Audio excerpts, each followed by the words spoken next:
I have got a really cool projector to talk about today. Now, this has been a little while in the works. I was contacted by this company, XGIMI, and they wanted me to look at doing a review of one of their projectors.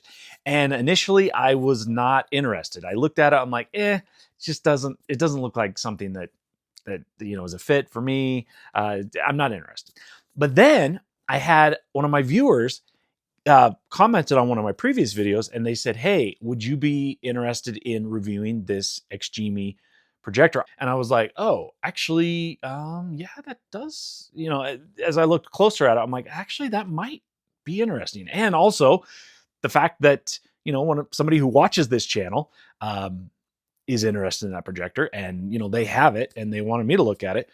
So, anyways, I replied back to XGIMI. I said, actually, I am interested in doing a review of your projector. So let's get this set up. So thank you, XGIMI, for sending me this projector to check out. Now, I'm going to start this review by stating that my expectations were quite low. I personally have here in my home theater, I have an Epson 6050 UB projector. It's a lamp-based projector, but it is a very capable projector. I've been extremely happy with it. I really like it. And so my thought was, this XGIMI projector, first of all, it's about the third of the cost of what I paid for my Epson. And also just kind of looking at the form factor, I'll be frank, it looks kind of like a toy. It doesn't look like a serious projector. I was wrong. I'm just gonna put that out right now. Spoiler alert. I'll get into all the reasons why. But I unboxed it. First of all, taking it out of the box, I'm like, whoa, this thing is a lot heavier than it looks. And once I got it out of the box, I got it all set up and everything. Got it plugged in. And initially, I set it up in my tiny home theater. So if you're not familiar with that space, I have an 82-inch projector screen from Silver Ticket Screens set up there. And then the throw distance, the projector sits about 9 feet, 8.5, 9 feet away from the screen. So initially, that is where I set it up. I tested it there. I also tested it here in my main theater. So I kind of put it through its paces in multiple environments just to see what it can do. And spoiler alert, this projector far exceeded my expectations, like completely shocked me, totally surprised me. There is one thing, and that could potentially be a deal breaker for some people, but there are workarounds. I have solutions for it. We'll get into that later on. But yeah, what are the specs? First of all, it is a 4K projector. Now, obviously, this is not a native 4K, but it does project a 4K image. I'm not sure if it does like pixel shifting, kind of like what the Epson does on my 6050, but it does project a 4K image. It is a laser projector. So this thing has an expected lifespan of 20,000 plus hours. Compare that to my Epson 6050, which is a lamp projector. That one, it's rated to get 2,000 to 3,000 hours on a lamp before it needs to be replaced, and the replacements cost a few $100. So you can do the math there. The XGIMI projector that I have is the Horizon S Pro. It's not their top of the line model. It's a step down, but it's listed right now currently on Amazon. It's available for $1,299. So basically $1,300. That was another reason why I had low expectations for this projector. I was like, how good can a projector be that costs $1,300, right? Like back when the 6050, obviously the 6050, it's no longer being produced. I think it's been discontinued. But back in the day, I mean, that was like a $4,500 projector. So it's like, okay, how good could a $1,300 projector be, right? Like there's going to be some compromises, and there are, but again, we'll get to those. But as far as the picture quality, the image quality, I was stunned. I was blown away. I was like, wow, this thing looks great.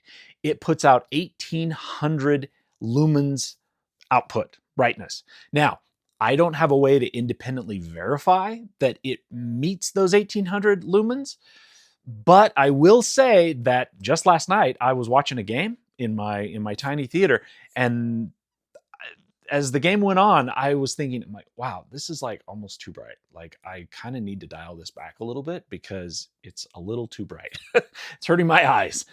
If you have a light controlled room, but it's 100% light controlled, no outside light, this projector will have no trouble working in that environment. If you do have a fair amount of ambient light, it might be worth it to step up to the Horizon S Max, which I believe is rated at 3100 lumens, so it's significantly brighter. And then you'd probably also want to pair it with an ambient light rejecting screen. But if you have a dedicated room where, or not even a dedicated room, but just a room that is where you're able to control the lighting, you know, you have blackout shades, or it's in a basement with no windows, etc., the Horizon S Pro will have no trouble. I should also mention the Horizon S Pro also supports Dolby Vision and 3D. So that is pretty cool. I don't have any 3D material to try it out on, but the specs do say that it supports 3D. What is the projector like? Like, what is the form factor? Well, it's pretty simple. It's pretty straightforward. It's a box and it sits on a stand, and it can rotate up and down. It has 135-degree of motion for adjusting it up and down. And then on the base spins, and it will spin a full 360 degrees. So you can set it where you want it to go, and then it's easily adjustable. That's kind of a double-edged sword, however, because it is so easily adjustable.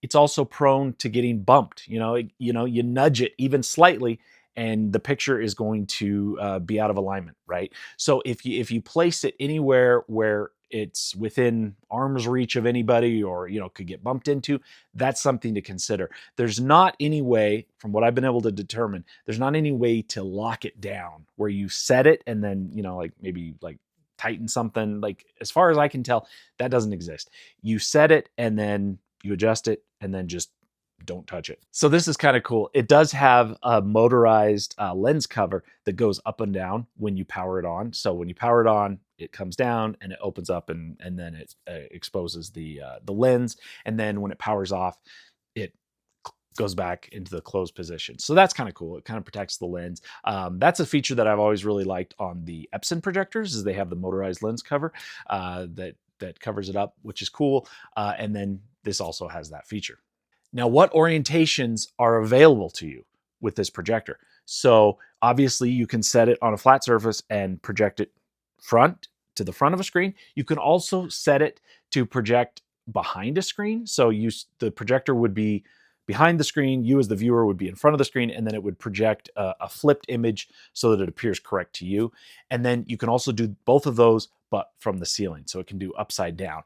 And initially I couldn't find the setting to switch the orientation in the onboard menu, but I had the thought, I'm like, I wonder if it just auto senses which direction it's oriented. So I turned it upside down, and sure enough, boom, it projected the image correctly. It just automatically adjusted. But then later I did find in the settings you can manually set the orientation. Just know that either way works. You can it'll just automatically reorient if you do turn it. It's also available in the menu to set which orientation you want it to display.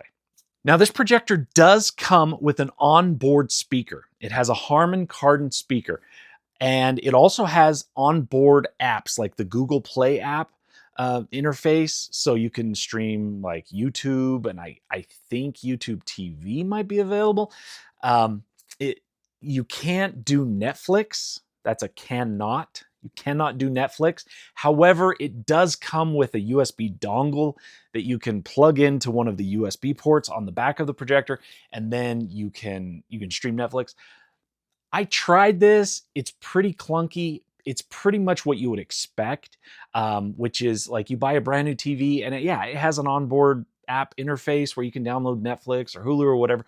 But if you're really serious about it, you're definitely going to want to buy a dedicated streamer. Like I use Apple TV. I love Apple TVs. And so spring for the $130, buy the Apple TV 4K, and then you're just set.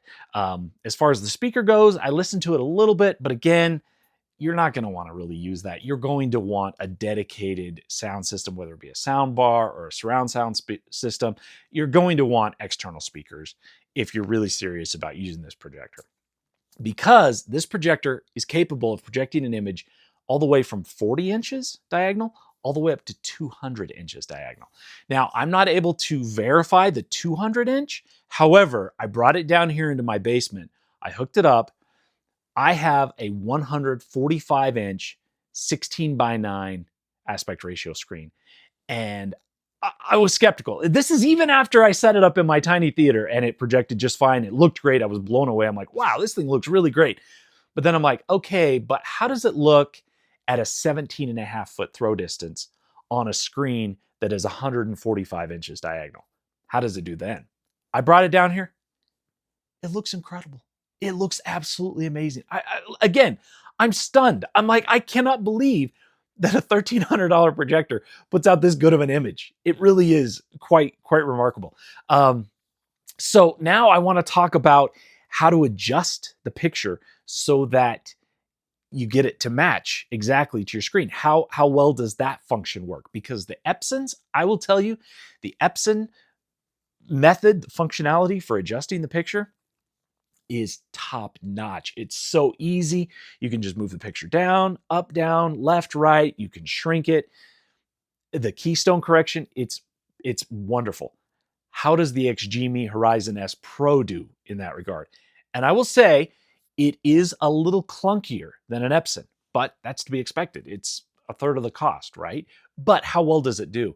And I'm happy to report it does very well.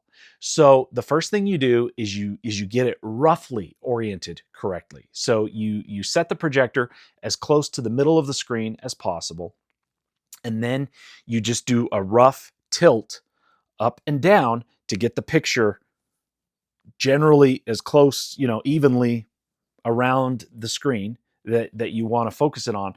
And then you use the zoom function, and so you shrink the picture, expand the picture to fit within the perimeter of your screen.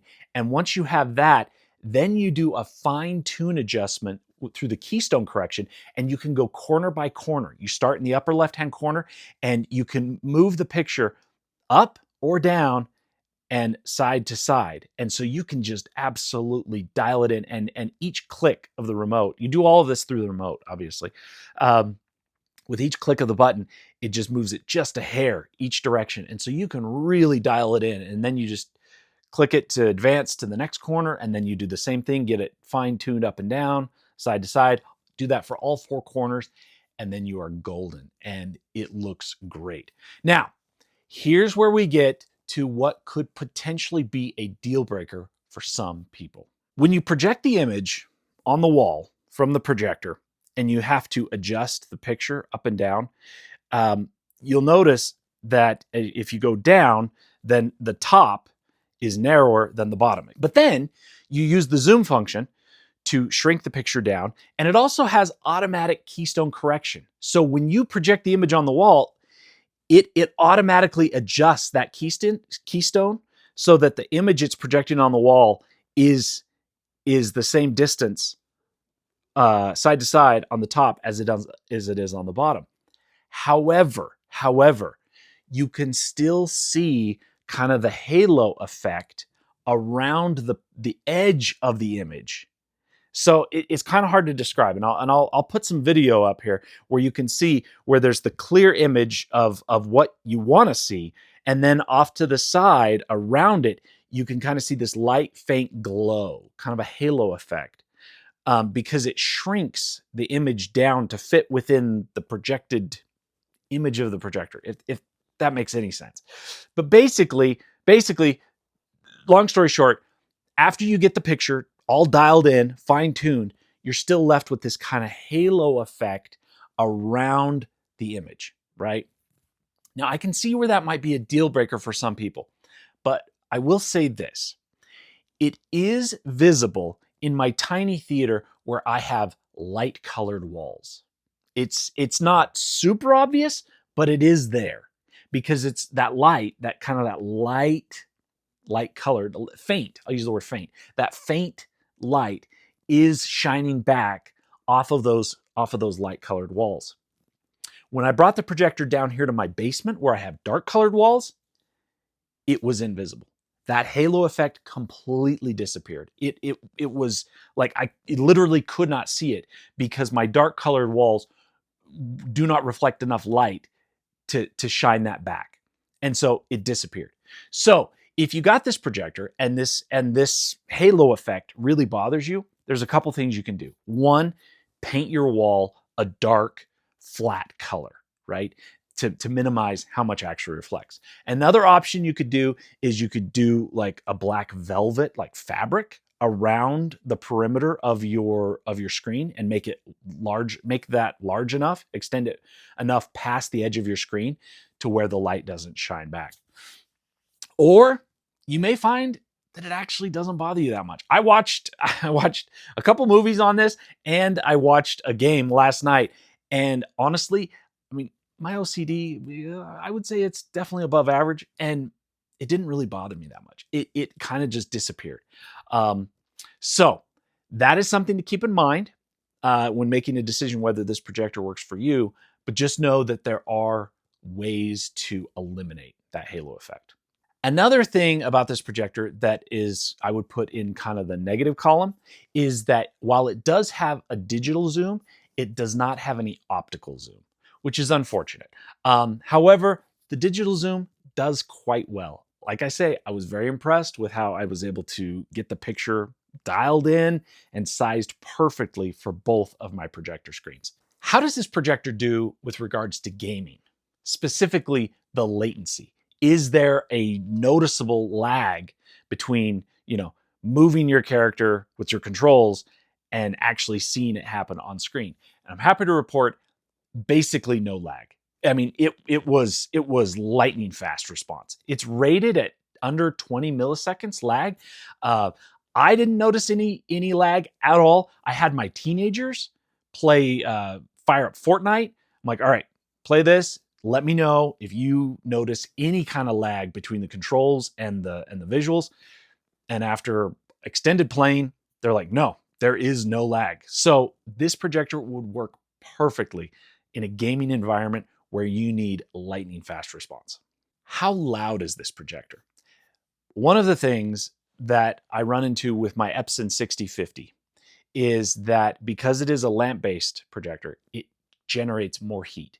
And so when I use the higher intensity, higher brightness settings on that projector, the fan has to spin up faster to compensate for the extra heat that's generated. I am so happy with the Horizon S Pro. Because it's a laser projector, it is whisper quiet. It is so quiet. It's rated at, I believe, 28 dB from 1 meter away.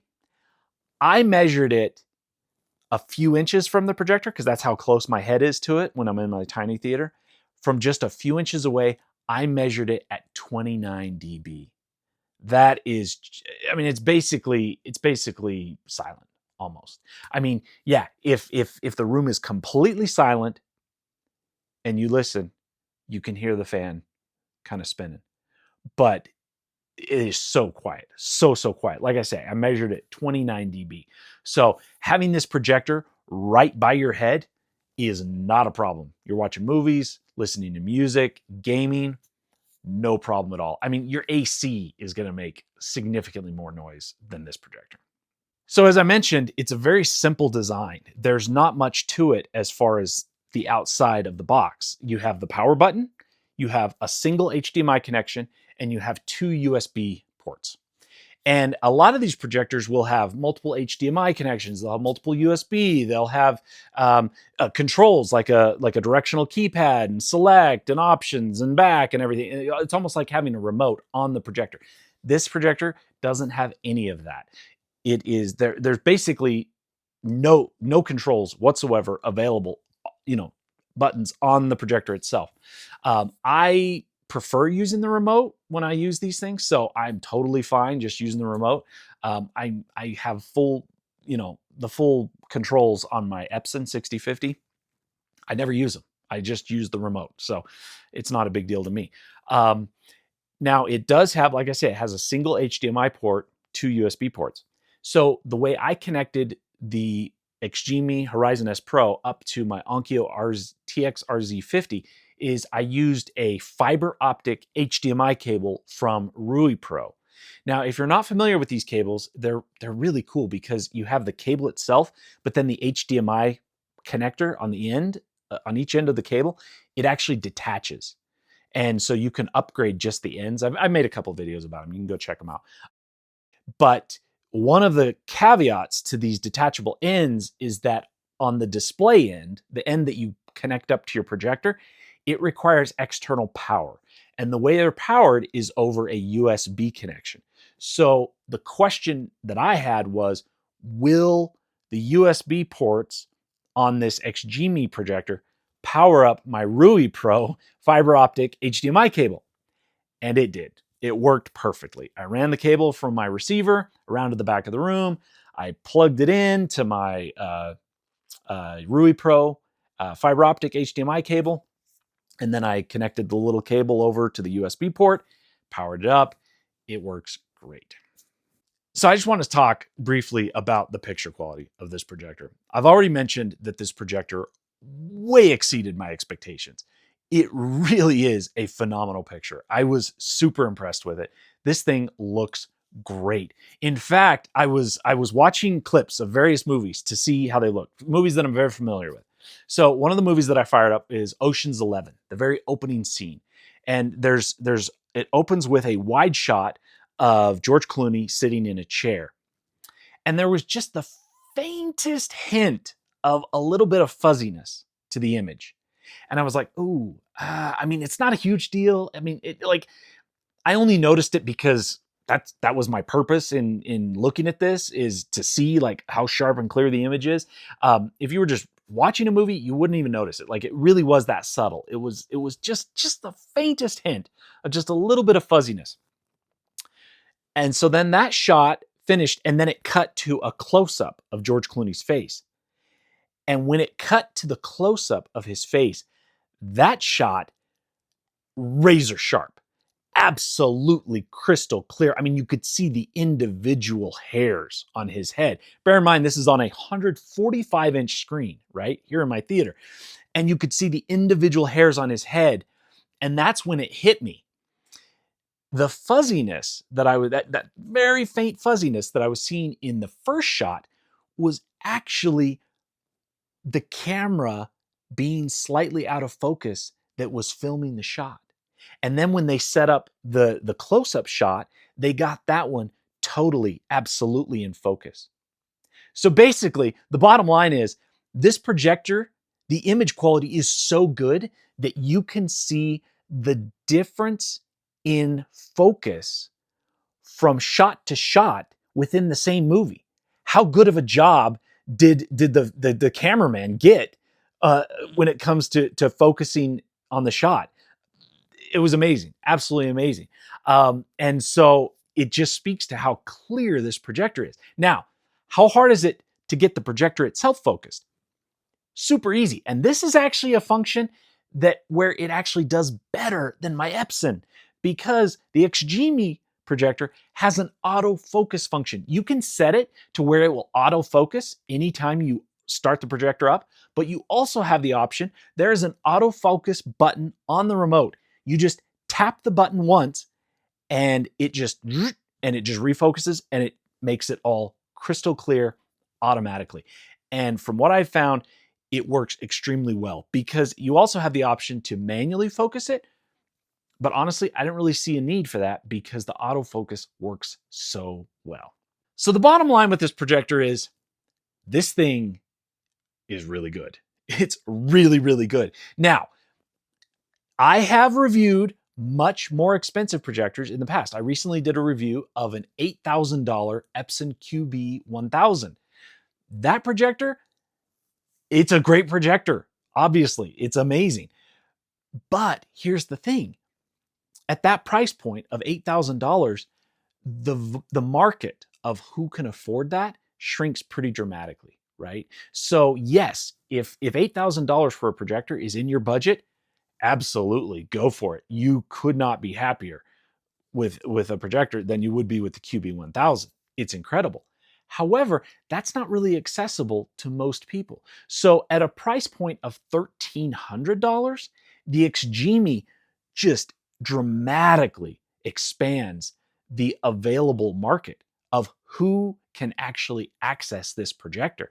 And I will say, if you are looking for a projector and you want a really good picture and you want to build out a screen or a theater that the screen is larger than what you can get on a TV. So obviously in my tiny theater, 82 inches, I could do that with an OLED, like no problem.